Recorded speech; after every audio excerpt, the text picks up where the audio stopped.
Have a nice trip, Frank. Sure, Kitty. See you when I get back. Bon voyage.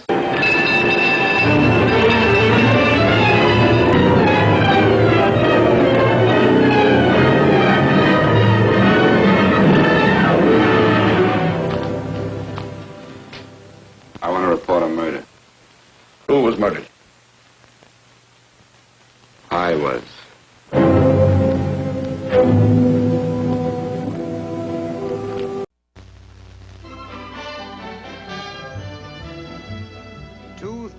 Human beings who lived among us. You may have passed some of them on the street, even spoken to some.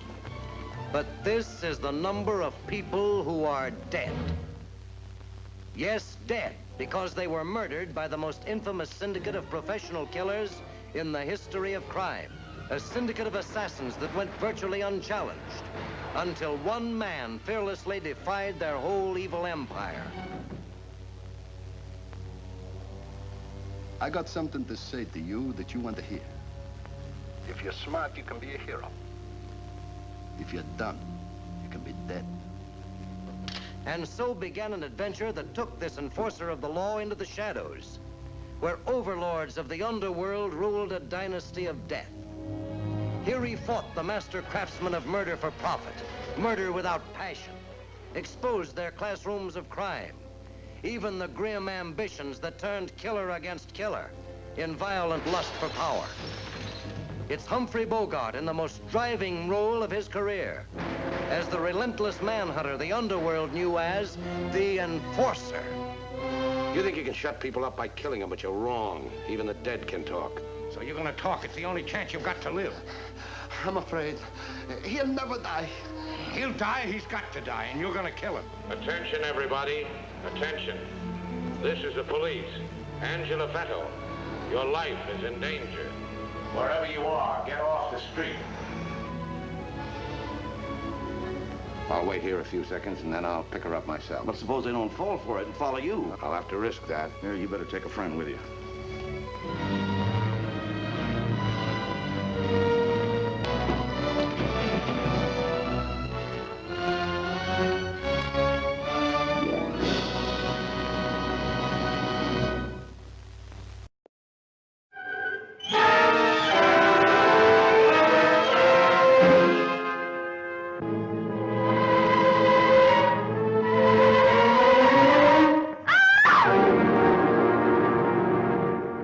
Please go.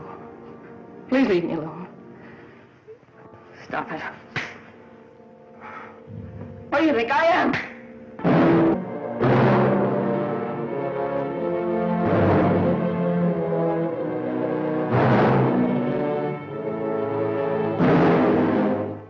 Van Heflin as a man of passion who takes what he wants, even if he has to use a gun.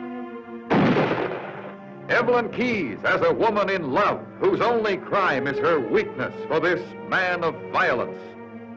Let's face it, if having him dead is the only way we can be together, happily together, I'm glad he's dead. Between you and me, he wasn't the easiest person in the world to live with. And she wanted children, and, well, he couldn't have any. Can't, darling, please. You do it because you've got to.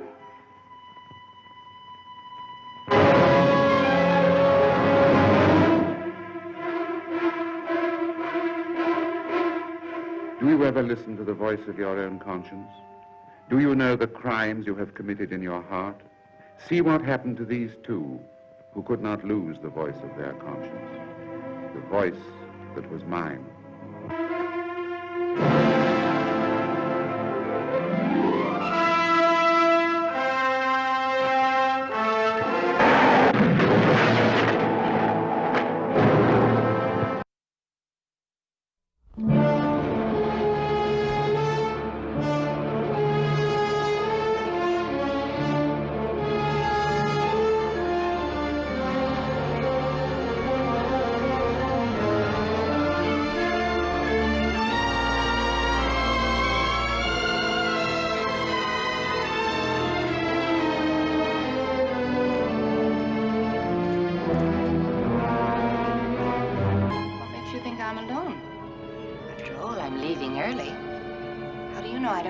Waiting for me around the corner.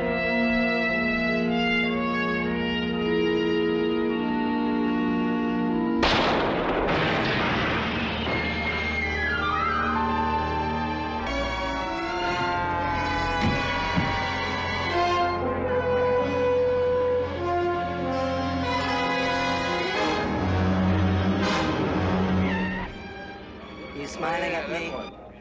I'm smiling at everybody. Business good today? I'm not a businessman. This is what businessmen carry around. Hey, Don, he looks like a pitcher. An empty pitcher. Oh, he's pitching for the Giants.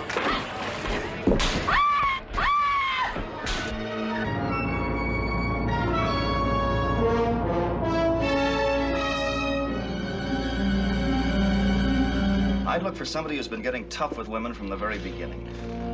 Maybe he started small, slugging them on a dark street or something like that. Maybe some woman did something mean to him when he was a kid. Whoever it was, he's killing her over and over again.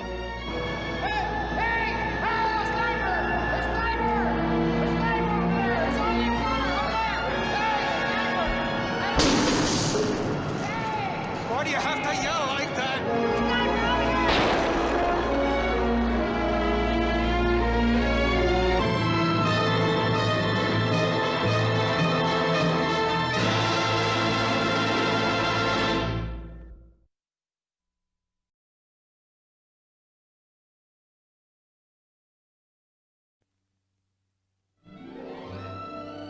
Pretty, isn't she? The third largest city in the country. And she's quite a lady. Kind of peaceful, too, in the warm, friendly light of day. But when the light goes down and the city is dark, its back streets and brooding alleys become a jungle. And its denizens stretch out their claws of violence from the shadows. That's where I come in. Sims, homicide. Because murder is my business, and midnight is my beat. And it takes me to the real story behind 1,000 front-page headlines. Sometimes to the savage fury of a report that begins when a man's life is ended. And so the word goes out along the city's vast network of communication. Killers loose, ready to kill again, dragging innocent lives with them in a reckless pattern of flight as they try to hide in a city stripped naked where there is no escape. But the wheels of the law's machinery grind hard and the long arms of the department stretch out, girdling the city, drawing the steel net tighter and tighter. Where's the money, Lacey? I don't know. Come on, what did you do with it? I told you I didn't touch his money. How do you know Morgan had any money on him? You stay on your side of the fence. I'm looking for a cop killer. I can't figure it. What do you see in a guy like me? I see a guy who's swell, who's kind and strong. That's what I see. You're stubborn, but you're not afraid. You're an ex-con with a new beef around your neck, and I can hang you with it. Hang me then. One job like that, and I'm your pet rat for the rest of my life. Or do you tell us to turn over that cash to us, or I'll blast a hole in you? Just as you say. Come on your feet.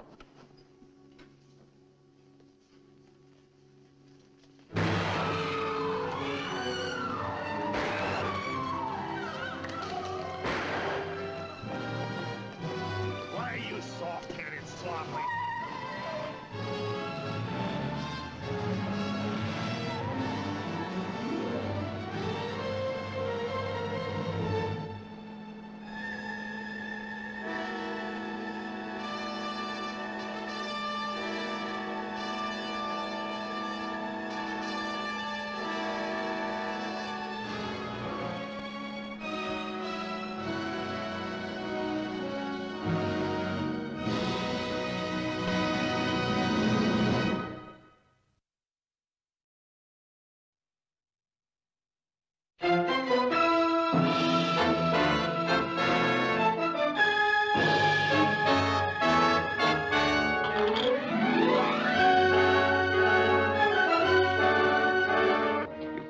To my home about a murder? Get rid of him. Let's go, mister.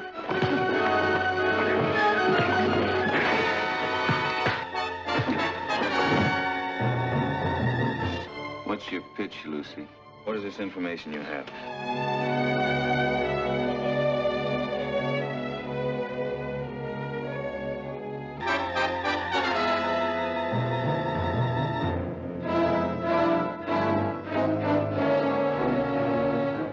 Stop the cross-examination. I didn't come up here to talk out of school. Why did you come up? Why don't we call it research or something?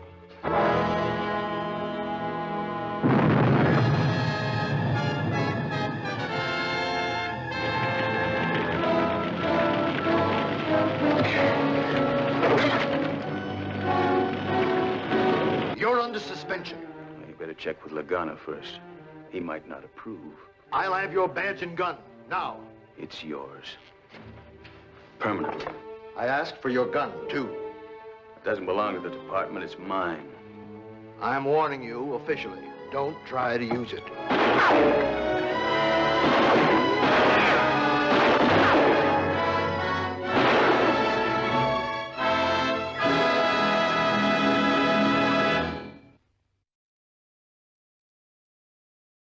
The early morning escape was cleverly masterminded by Glenn Griffin.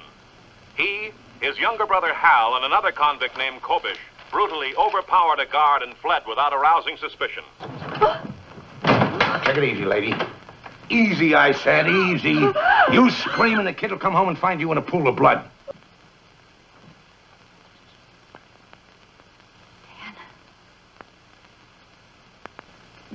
What are you doing here, Griffin? They're looking all over 5 states for you. They ain't looking here, Pop.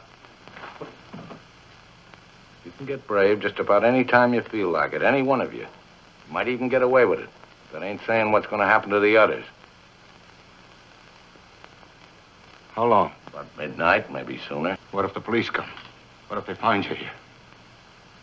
It wouldn't be pretty. If that happens, you folks get it first.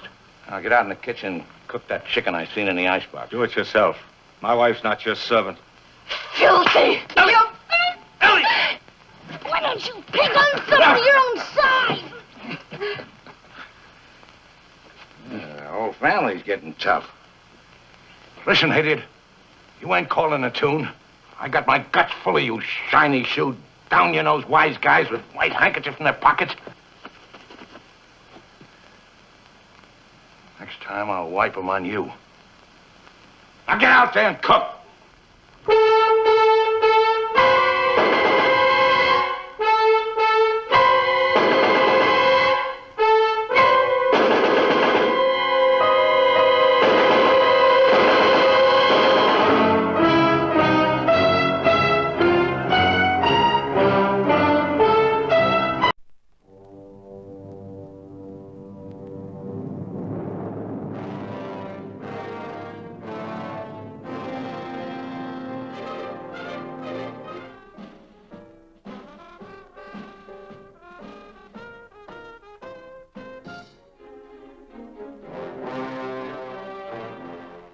See, girl. You see the flesh of Eve that man since Adam has profaned. That body was meant for begetting children. It was not meant for the lust of men. I'm feeling bad. What you been up to, Ruby? I've been out with men. Child. Just tell me. Where's the money here? But I swore I promised John I wouldn't tell. John doesn't matter.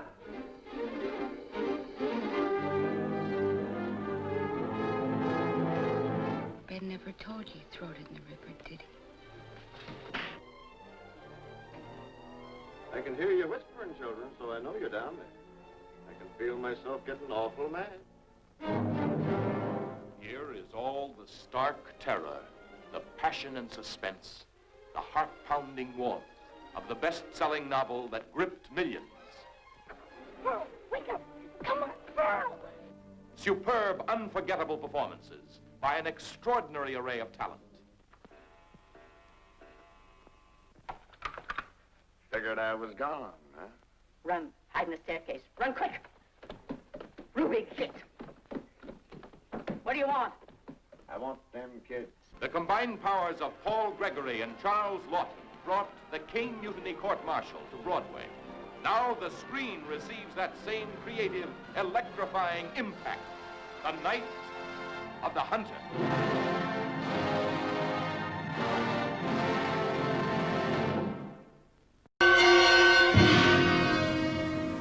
The whole city is ringed off. You couldn't crack through with a tank. 2,000 cops, one man in a dirty farmer's suit. The killer is loose.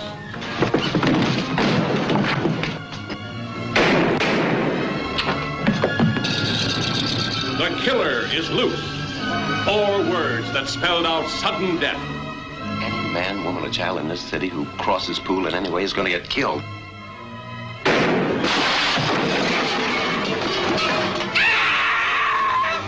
A cry of fear coursing through a terror-stricken town, threatening every human being in sight, as the killer with infinite cunning and stealth tracks down the man who had him sent to jail and rubs out all who stand in his way.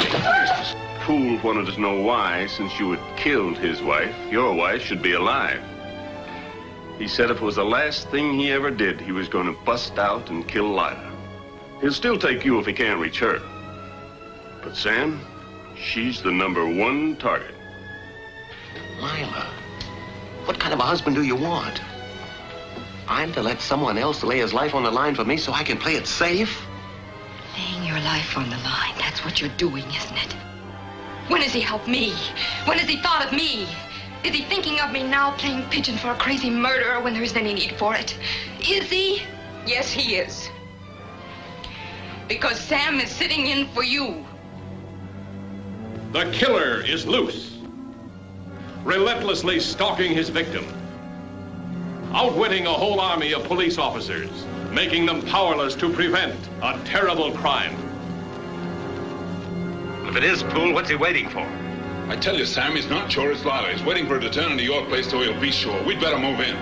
If you move in, he'll start shooting and Lila first.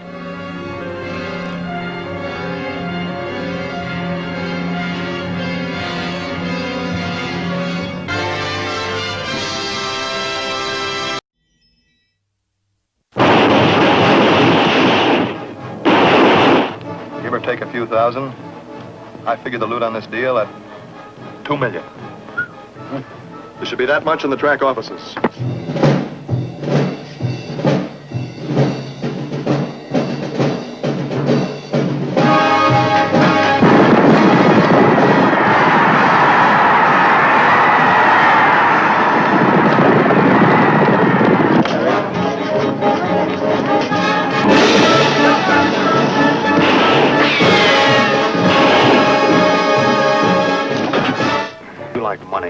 Got a great big dollar sign there where most women have a heart. So play it smart. Stay in character and you'll have money. Plenty of it. George will have it. He'll blow it all on you. Johnny, I'm no good for anybody else. I'm not pretty and I'm not very smart, so please don't leave me alone anymore. So what makes you think or know that you're going to have several $100,000? Because I do. I just can't talk about it, that's all. Not even to me, your little share. I shouldn't have even mentioned I was going to have it. It's not that I mind. I know I can trust you. But if these other guys The other guys? I can't talk about it, Cherry. You've been talking. Now you spilled to her. I didn't, honest. What, do you think I'm crazy? I wouldn't jerk you, clown. Come on, clown. Sing us a chorus from Pagliacci. Hey, where's the jerk? Where's George?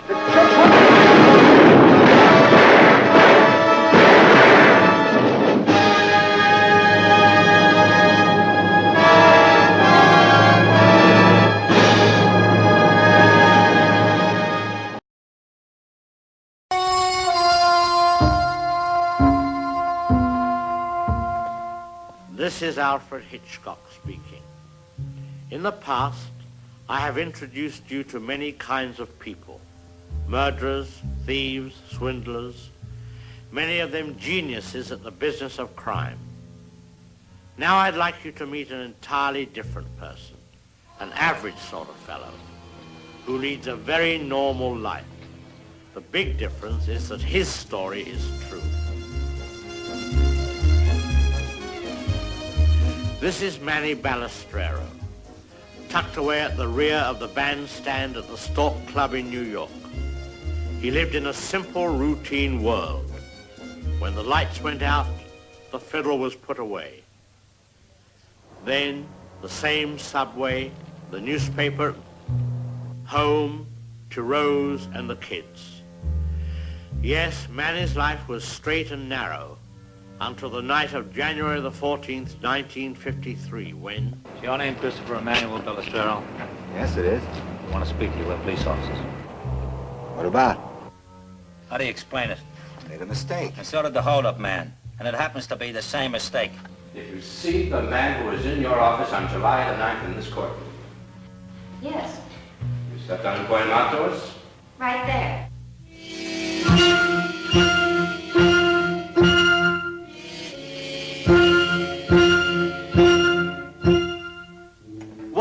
blast of fate could take the quiet soul of a simple man and wring it into a shape like this.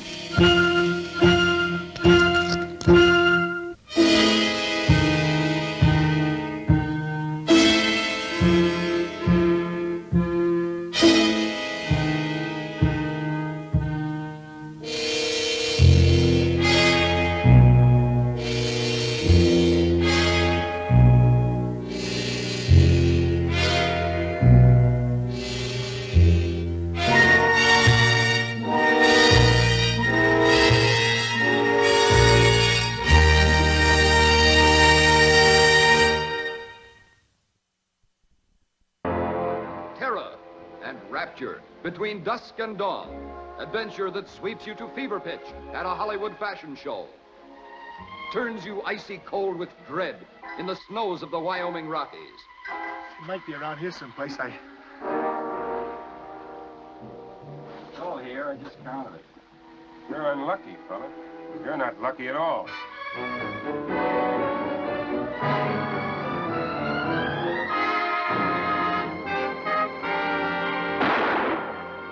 Nightfall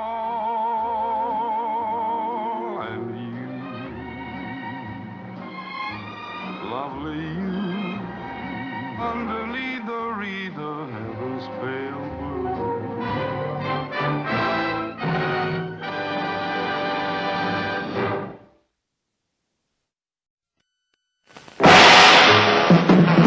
Burt Lancaster as J.J. Hunsaker, world-famed columnist whose gossip is gospel to 60 million readers.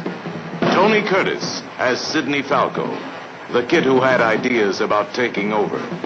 But we happen to know I'm your star pupil, because I reflect back to you your own talent. I'd hate to take a bite of you. You're a cookie full of arsenic.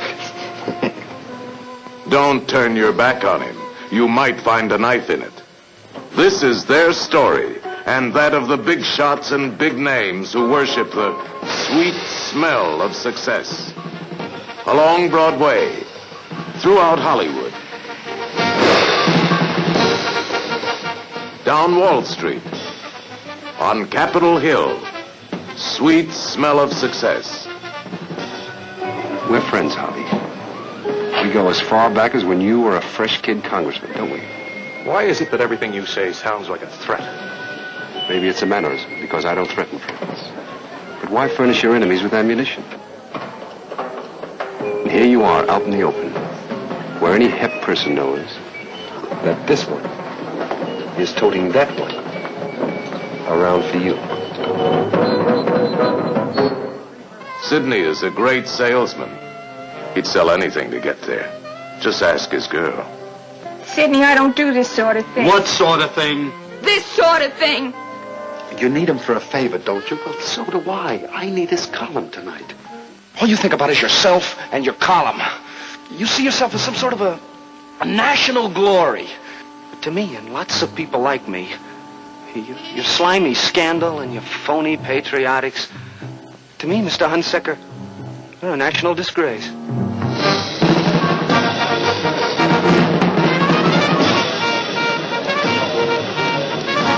Burt Lancaster as the almighty J.J. Hunsaker. Tony Curtis as his man of all dirty work. Introducing Susan Harrison and the Chico Hamilton Quintet.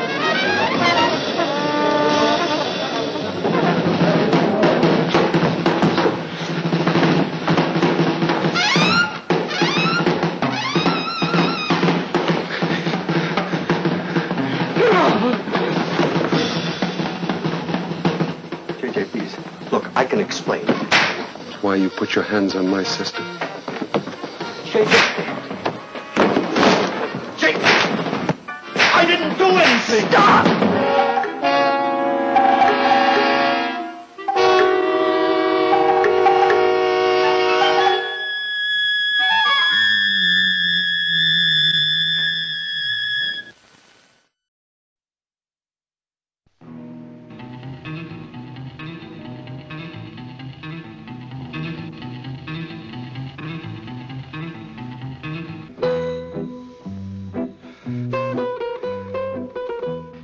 pay, didn't you? Why'd you come?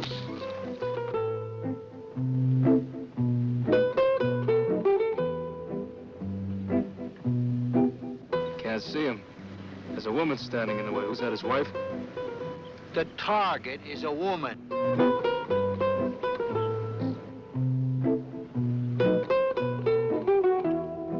It's not a matter of sex, it's a matter of money. If I'd have known it was a woman, I'd have asked double. I don't like women. They don't stand still. When they move, it's hard to figure out why or wherefore. They're not dependable. There are a lot of people around that would like to see lots of other people die a fast death. Only they can't see to it themselves.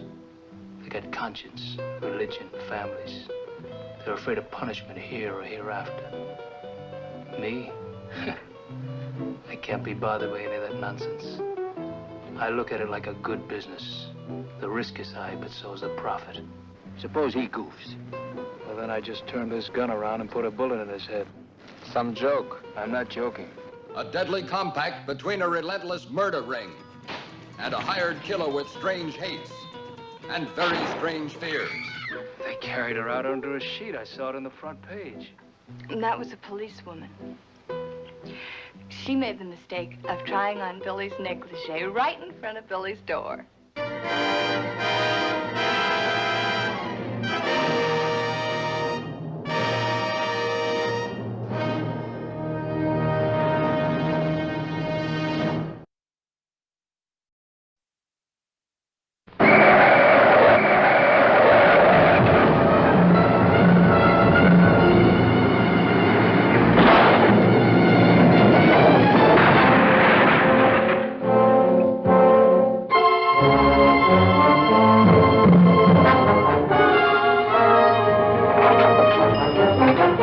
Batman of Baby Doll as the killer for hire.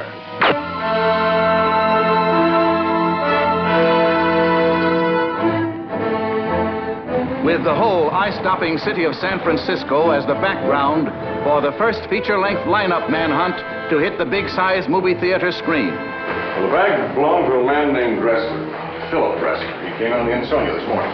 Philip Dressler? Why, he's one of the richest men in California. You've run across him before? Regularly this past year. What do you mean, Chad? Tourists. Reputable travelers being used as innocent smugglers. The tall man in the Hummer.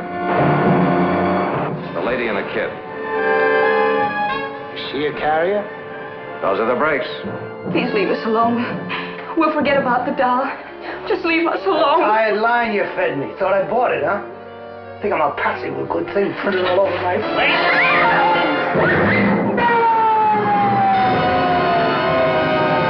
The never-before-told super chase crime hunt story 30 million loyal lineup fans have been waiting for.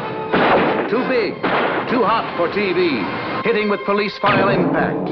Authenticated by the San Francisco Police Department. Somewhere out there are a couple of hired gunmen in town to do a job. Maybe right now they're lining up that Smith & Wesson 38 on another target. Ride with the San Francisco Police Department's top crime hunters as they zero in on crimedom's top killers.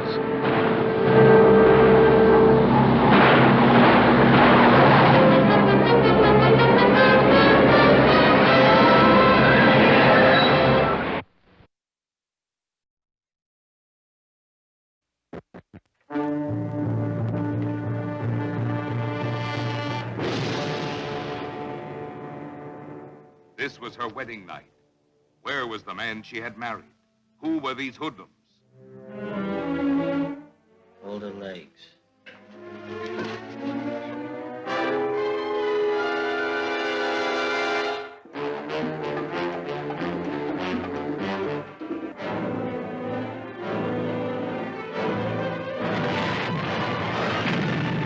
Starring this outstanding cast: Charlton Heston, Janet Leigh, I could love being corny if my husband would only cooperate. Orson Welles, co-starring Joseph Kalea, Akim Tamirov, with guest stars Marlene Dietrich, Zsa Zsa Gabor. What are you trying to do? We're trying to strap you in the electric chair, boy. Only the offbeat, original, creative powers of Orson Welles could bring you so suspenseful, so gripping, so different a drama of love threatened by vengeance. Mike may be spoiling some of your fun. Mike? My husband, yeah. And if you're trying to scare me into calling him off, let me tell you something, Mr. Grandy. I may be scared, but he won't be. Of a struggle between titans. You framed that boy. Framed him!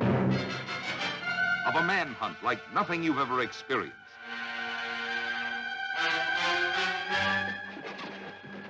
No cop now. I'm a husband. What did you do with her? Where is my wife? My wife!